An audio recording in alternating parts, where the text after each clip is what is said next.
Good morning. We are sitting in the lobby of the guest house.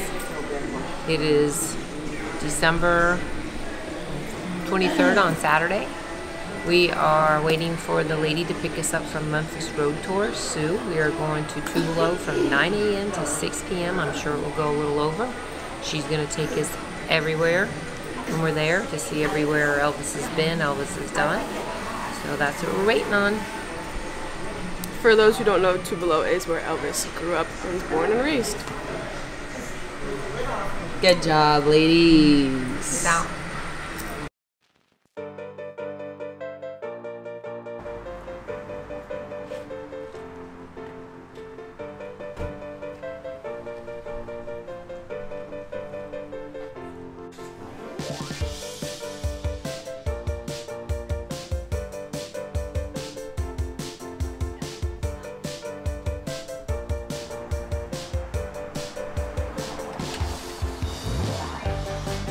This is the old wooden door. Oh, this is the original door. Wow. Probably the original floors, too. And, yep, original floors, original ceiling, original shelving, and see that X on the floor? Mm-hmm. That's about where Elvis stood when he bought that guitar. Now, to tell you the story. In 1946, when Elvis is turning 11, he and Gladys came down here to buy a bicycle. But when they got here, they discovered they did not have enough money. So then they're looking around, and Elvis spots a rifle very similar to that one, and he wants that. Well, you know what Gladys said. Absolutely not. So Elvis throws a little temper tantrum. And the man behind the counter was Forrest Bobo. Now, his wife and Gladys were relatives, and this is how he remembered them coming in, because he knew them very well. So he reaches into this very case, and this was the music counter. And the music counter stood right here. It hasn't moved. So he reaches in this case, pulls out a guitar, hands it to Elvis, and says, "Here, try this." So Elvis strums it a little bit. And what they like to say here at the hardware store is that Elvis turned to his mother and said, "That's all right, Mama, I'll take the guitar." Now, we don't know what he said exactly, but we do know that he agreed to take the guitar. And this hardware store is a family-owned hardware store. It started in 1926 across the street, and then in 1941, they built this building. And everything you see here is original. Mostly, some of the shelving in the center is more modern, but there are some, you'll see some as you go down that are still from the time period. And this is the owner. Oh. And he's the third generation owner. This is his son. And he manages their other store. So he'll be the fourth generation owner. But his grandfather's the one that started Tupelo Hardware Store. And then the guitar that Elvis and his mother bought was this. And it was a K guitar. And right now, this man owns it. Now, for a lot of years, it was thought to be lost. Didn't they say when he went to get a better guitar or went somewhere, they threw it away or something? No. Well, that's one of the stories that we've read. I read that, yeah. But what he did is he gave it to Red West when Red West is going off to college. Because Red West wrote music. Right, yes. And in fact, he wrote some songs that Elvis recorded, about 13 to be exact. And so he goes off to college to play football, and he takes that guitar with him. Well, after one semester of college, he's dropping out of college to go work with Elvis.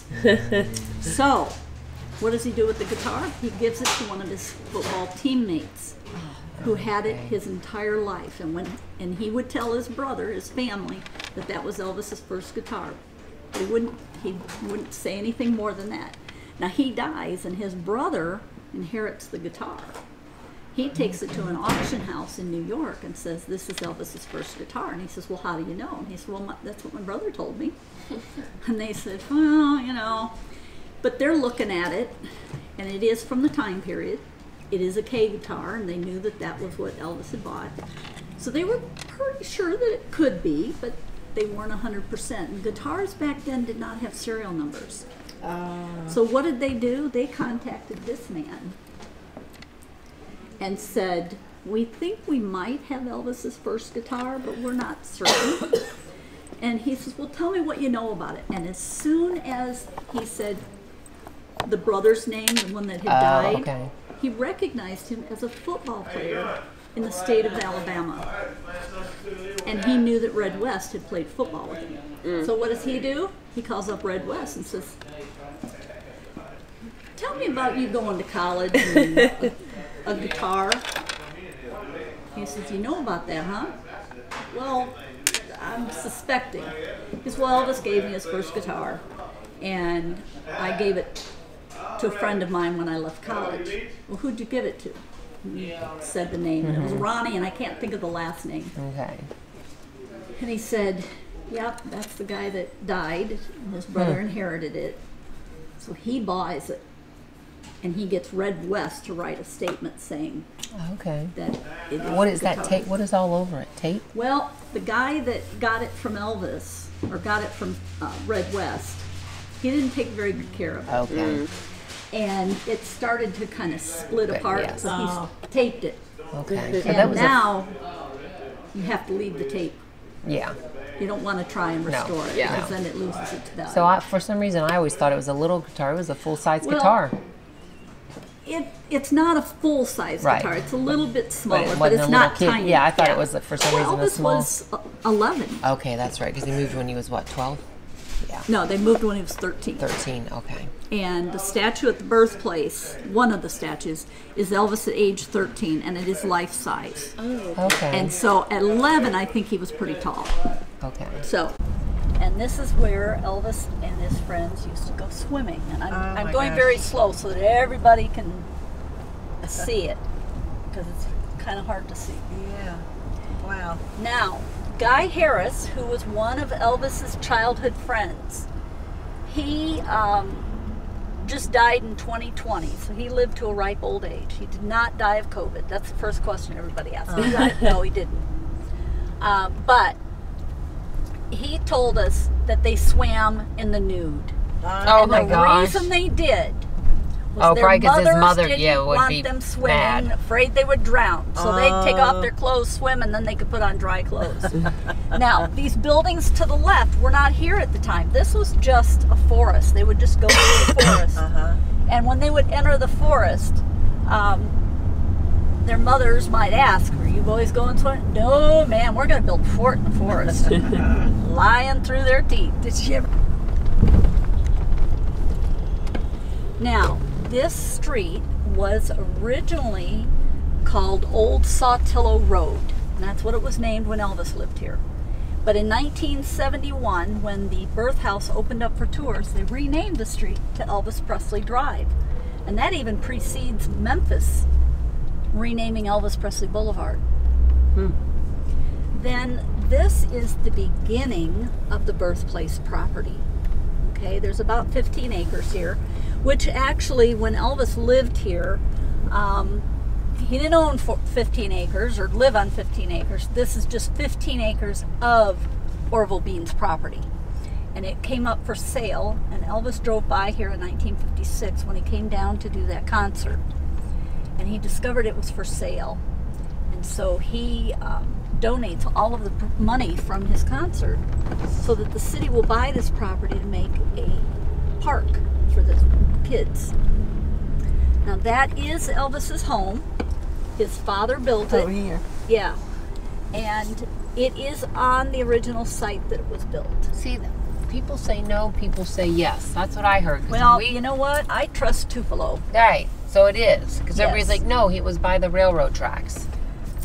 He lived in a house by the railroad tracks. That was on the edge of Shake Rack. Okay. But this is the house Vernon built. And they lived here for 3 years. Because when we... We're taking care of it. Yep. That's what it is. Yep. See, I take care of my van too. Yeah. One thing I want to point out to you is, you see that silver white sign over there, and then behind that you see a fountain. That is called Reflections, and there's a couple ponds there.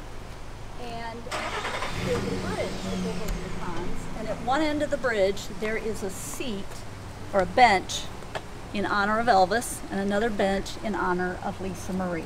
Oh. Okay. So please take time to look at that. There are statues on the top of the hill. Now you probably don't want to climb a bunch of steps to go see a statue. If they're the senior steps.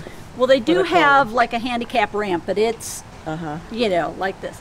But if you would prefer, we can drive up there after you're done with everything here. What's that car there? What is that? That is a 1939 Plymouth. Now, Elvis was interviewed in 1965, and he said that when they moved to Memphis, they owned a 1939 Plymouth. Okay, so that's similar to what Now, the birthplace tried to find the original car. Oh. Now, in 1939, or in 1948 when they moved, this car is already 9 years old. So how many more years did they have it? Don't know, Okay. but I'm certain they got rid of it before Elvis got famous. And so when they tried to locate it, they couldn't find it. But because of that interview that Elvis did, they decided to buy a 39 Plymouth and put it here. Okay.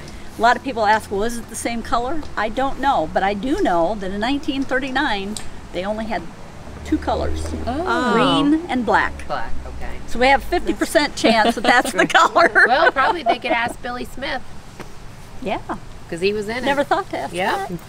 He would know, he was in it. Yep. That'll be one of the questions we can send to the granddaughter. What And color then- is the car? In that same interview, Elvis indicated that his birth home would fit inside the living room at Graceland. Oh, yeah. Oh, my It probably soul. would fit in his bathroom. Now, when the fairgrounds was demolished, they kept a few things. And what they kept is they kept these bricks and brought them here, Okay. and they kept this plaque. Now, they also kept the bleachers, and they put them in a park. And now they're cast iron with wooden seats. Well, now the wooden seats are all gone. They're just kind of tossed aside, but they still exist. Okay. But they're And that's when he came back and did a concert in to raise. 56. Right. And that would have been the same bleachers that was here when he was growing up, too. Right. Now, down here, you see that window? That was the snack counter when this was a youth park. Oh, okay. So the brick part of that building, where that pillar is, going that way, is the original building that was built for the youth park. So that was like a recreation building. They had ping pong tables and things like that in there. And that was the snack counter where they could go and buy snacks. Okay.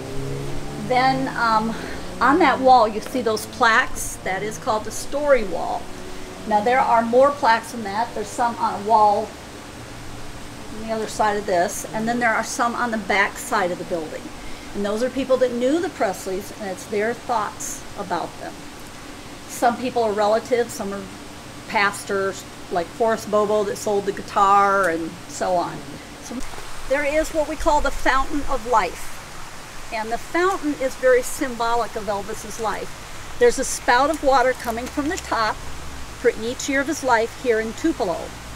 Then there's a spout of water coming from the bottom for each year of his life in Memphis.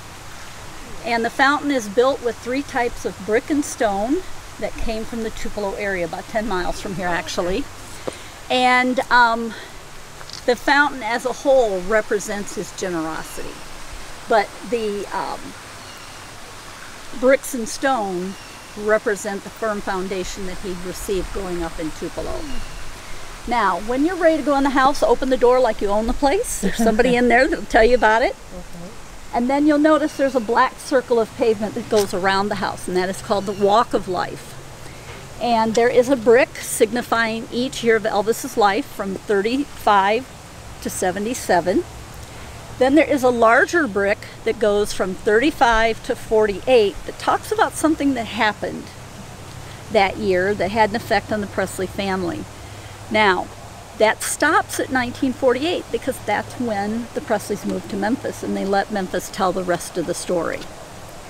Then as you come up this way, you'll see Elvis at age 13. So that you said that's life size. That's how tall That he was. is life size. Okay. Now, that statue was formed from a photo, and I'm sure you've seen the photo where he's standing with the other school children. He's the only one wearing overalls. Well, they knew how tall the teacher was, and they could see the handles on the doors. Okay. Simple math. They were able to calculate how old he, or how tall he was. Okay. Now there are 4 historical markers here. The first one is on the other side of the house, and it talks about Vernon building the house, what life was like in Tupelo. Then you have the green marker on this side of the house, and that was put up by the state of Mississippi in honor of Elvis being born here. Then there are 2 music trails in the state of Mississippi, and one is the country music trail, and that's this red marker here. Then they have a blues music trail, and that's the blue one. Now when you look at the markers, look at both sides. Okay. Because there's different information on them. Then that is Elvis's childhood church, and that was moved here in 2008 from this neighborhood across the street. So this was obviously all houses here when he lived. there was a whole row of houses. Okay, similar houses. Right. Now there were some that they called them the big house, and basically what they were is they were 2 shotgun houses built as one building. Okay. But they were duplexes. And some people, if they could afford it, would take over both sides. So when Elvis came through here and saw all this for sale, there was houses and things here that they obviously cleared out. Okay. And when Elvis has them buy this, Vernon comes down and identifies that that is the house he built. Okay. Then in 1970, and so they tore all the other houses right. down or moved them, whatever they did. Yeah. But they kept that one. Now in 1971, the Garden Club decides we need to open up the house because fans are coming to see it. Right. Right. So they want to open it. And it's only open on the weekends, very limited hours. And they put out a call for furniture from that time period. And so lots of furniture was donated. Well, then Vernon walked among all those donations and picked out what was similar to what they had. So that's what you see in there is very similar to what they had. And he not only picked the furniture out, but then he told them where it was placed. The stove is original or something. The stove and the fireplace are original. Yeah. Very So, and the ice chest. Okay. Ice box. Thank you. I just lost it. Okay. I knew it wasn't a refrigerator. I knew it wasn't an ice chest, but I couldn't think of the Yeah, ice box real back name. then. The ice box. That is original. Okay. Now, it was something that Vernon had and gave back. Oh, okay. Now, how did they afford an ice box in the beginning? Was because Orville Bean, who's the landowner here, he has a dairy farm and hogs.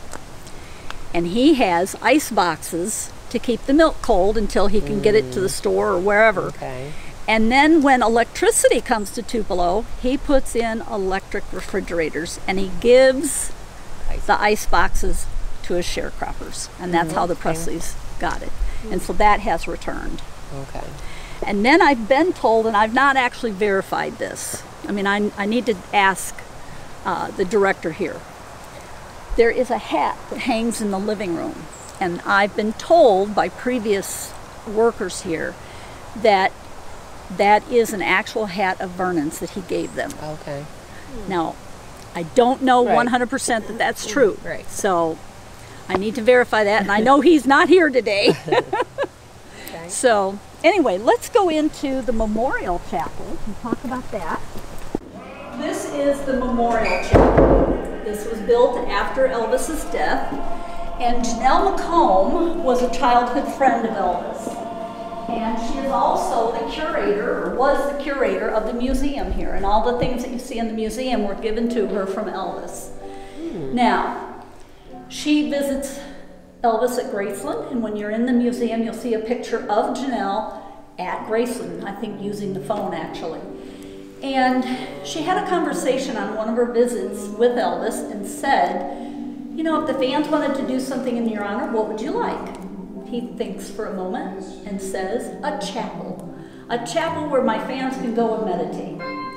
Now fast forward to 1977 and Elvis passes away, and she remembers that conversation and tells herself, I've got to build the chapel.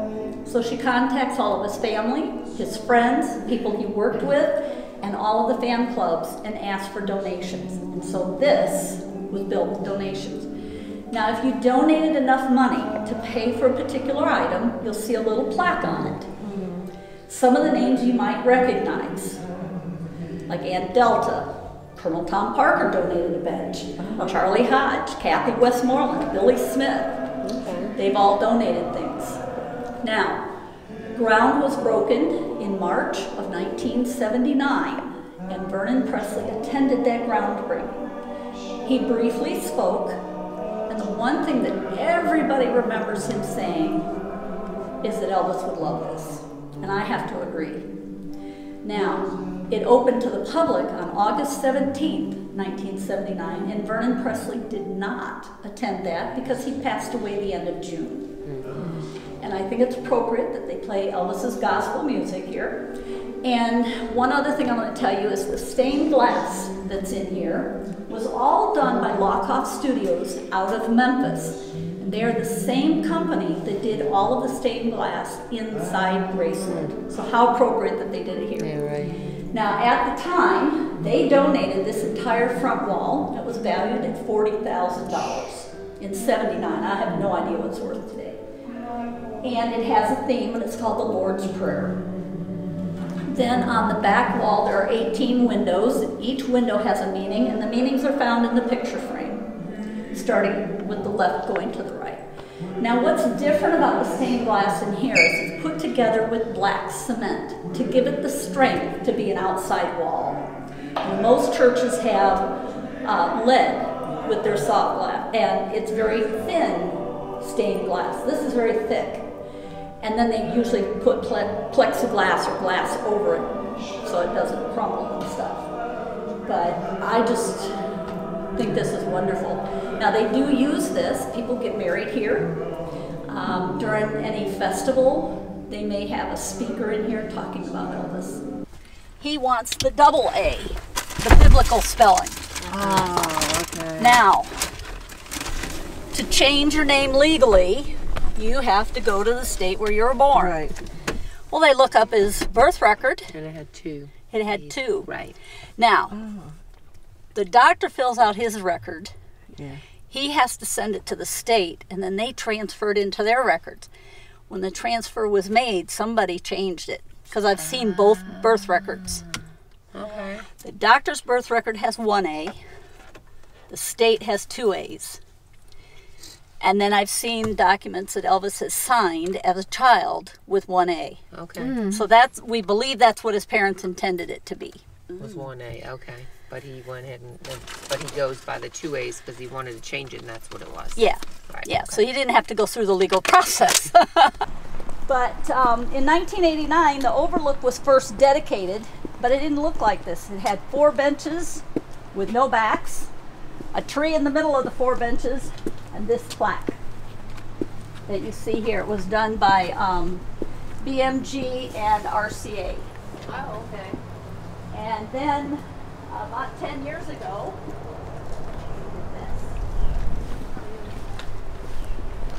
and there's a lot of symbolism up here as well. Oh, look at that. The reason that the statues are up here at the top of the hill is it represents how far his career was from that little 2-room shack at the bottom of the hill. Then the statue, it's 2 statues with 1 name. It's called Becoming. So it shows Elvis at age 11, which is how old he was when he got that guitar. And then and that is life size. Elvis the Entertainer is not life size Yeah. because his career was bigger than life itself. Now the cement that is around the statues looks like cracked earth, and that's because that's what they had at the birth home. They did not have grass. Oh. He was playing in dirt. Now, there are 3 panels of information. The first one talks about getting that guitar for his birthday. The second one talks about him dreaming about the future. and the third one is about Elvis the Entertainer. Now there are musical notes around each of those signs. They are not random. The one around the Elvis at 11, it's the first 6 notes of Old Shep, the very first song he ever sang in public. The notes around Becoming is from That's All Right Mama, the very first song he recorded for commercial purposes. Because the very first song was My Happiness. Is that the one he made for his mother? Supposedly for his mother, but her birthday was already right. passed. Yes. Maybe he didn't have enough money to do it on her birthday or something. No, I think he wanted to hear his voice on a record, okay. and that was the excuse. Oh, here. That was the excuse that he gave. Then the musical notes around the Entertainer plaque is Heartbreak Hotel, his very first gold record. And everything they do here at the birthplace is symbolic. So this is where Jesse is buried. Now he is buried in an unmarked grave. However, the family does know where he's at. Family meaning like Elvis and them, or cousins, a few Okay. cousins. In fact, my husband and I spoke with one of Elvis's cousins, and she told us, we know where he's at, but I'm not going to tell you. What I will tell you is that he is buried in the vicinity of Noah Presley. He's in the back of the cemetery, and he's also in the vicinity of a cedar tree. Now, I didn't pull up enough. There we go. All right, so back there is the back of the cemetery. Now, you see that wreath of flowers that's kind of an orange color way in the back? Hanging on the... All right. Go one row to the left and come towards us. There's a tombstone with lots of light-colored flowers on it. Yes. That is Noah Presley's grave. And Noah Presley was Vernon's uncle. Oh. Okay? Now, she told us that he is not buried in Vernon, or in Noah's plot, but he is nearby. All right, now, if you go back to that orange flowered wreath and go about 3 or 4 rows to the right, there's a tree that looks kind of like a Christmas tree. It's very green. That's a cedar tree, the bigger of the two. Okay. So somewhere in that vicinity is where he's at. So there's no marker anywhere, There not is- even with another name, no nothing. Right. Now, having said that, a fan has placed a marker with Jesse's name on it next to Noah Presley. And that's why there are so many flowers on Noah's grave. Okay. Now, we know from the cemetery listing that Jesse is not buried there because there is a woman buried there that does not have a marker. Fairgrounds. Is The this where he played? fairgrounds- Yes. Yes, okay. Now, the fairgrounds was much bigger than this one block of park. It went from, on the other side of those buildings is where the railroad tracks are. Okay. And then it went from here down to this stoplight here. And then it went from Main Street and it went 2 blocks that way. So he came here to do a concert to raise money, or just to come back to his town to do Well, first he comes here as a 10-year-old boy to perform Oh. in the children's contest. Oh, okay. Okay? That's what he won 5th place in? That's where he won 5th place. Now, then he comes back in 1955. Now, he's not yet a famous entertainer. However, in 55, he's going to Shreveport, Louisiana, and appearing on the Louisiana Hayride. And they had a traveling show. And that traveling show came to Tupelo in 1955. okay. And in the advertisement in the paper, they specifically mention Elvis. And so that's how we know he was here in 55. Okay. But yet he's not a famous guy, but he's a regional star. Now in 1956, he comes back as a Okay. famous entertainer. Right, famous. And they call it the Homecoming Concert. And he performs 2 shows, one at 3 in the afternoon and one at 8. You can tell by the list he did more shows or more songs in the afternoon show, and there's a reason for that. He was allowed 1 hour to perform for each show. But in the evening show, the girls were screaming so loud he kept stopping the show, asking the girls to please quiet down. Now, Scotty Moore was interviewed later in life about that concert, and he said, you know, they were screaming so loud, Elvis kept stopping the show. Scotty Moore was in his was his guitar. Yeah, in the Gotcha. three-piece band. Yeah. And he said that was the one and only time I played to an ass. He couldn't hear what Elvis was doing, so he was watching his butt movements to know what the tempo was. Now, when he came to do this concert, but not necessarily to raise money. But it was while he was here for this, he drove by the birthplace and saw that it was for sale. And he decided then and there he was going to donate all of the proceeds from that concert to the city to buy that property, which they did. Then he comes back in 1957 and does another concert and gives them all the money from that so that they can build the park. And they do, and the park opens in the early 60s. So the house was there while the park was there? They just like cut it off? Yep. Wow. No one lived in it after them? Not after Elvis bought it. Well, when they moved. Well, after they moved out, yes. Okay. Because at that point, Vernon did not pay for the house. He had borrowed $180 from Orville Bean to build the house, and they didn't pay it all back. So the house reverted to Orville Bean, and then he's moving other sharecroppers in. Right. Other people living in it. So, and then this photo is from the afternoon show, and that's what the statue's designed after. Okay. Now, one thing, the Tupelo Elvis Presley fan club is a very active fan club. It's been around since 1956, and they came up with the idea that their statue needed to be in Fair Park, where Elvis had performed. So they go to City Hall, talk to the city council, and the city council says, well, you know, that's a good idea. However, we're almost through with this year, so there's no money in this year's budget. We've already made plans for next year's budget, so it's not in next year's. So it'll have to wait till the next year. And the fan club replies, you misunderstand. We're not asking for money. We're asking for permission. Okay. And so what they did is they sold bricks to raise money. Oh, okay. And so, and of course, City Hall gave them permission. That's cool. Very so what cool. a great idea. So whereabouts, who knows, was the stage where you The performed? stage was about where the City Hall building is was today. there. Okay. So all these buildings around here are all new. Right. Okay. Wow. This tour lasted from 9 a.m. to 6 p.m. Miss Sue picked us up from our hotel, the guest house, and drove us all the way to Tupelo, Mississippi, about an hour and 30-minute drive. This was just some of our favorite parts of the tour, but we also went to so many other places that played such a big role in Elvis's life, like a house that he once lived in, his elementary school, where he first performed one of his songs. But if you're ever in Memphis, be sure to check her out and tell her that Liv and Sid sent you. She's great. We've also added in her picture at the end of this vlog, and we'll have her information down below for you guys, but I couldn't recommend her more. I hope you enjoyed this venture. See you in the next one.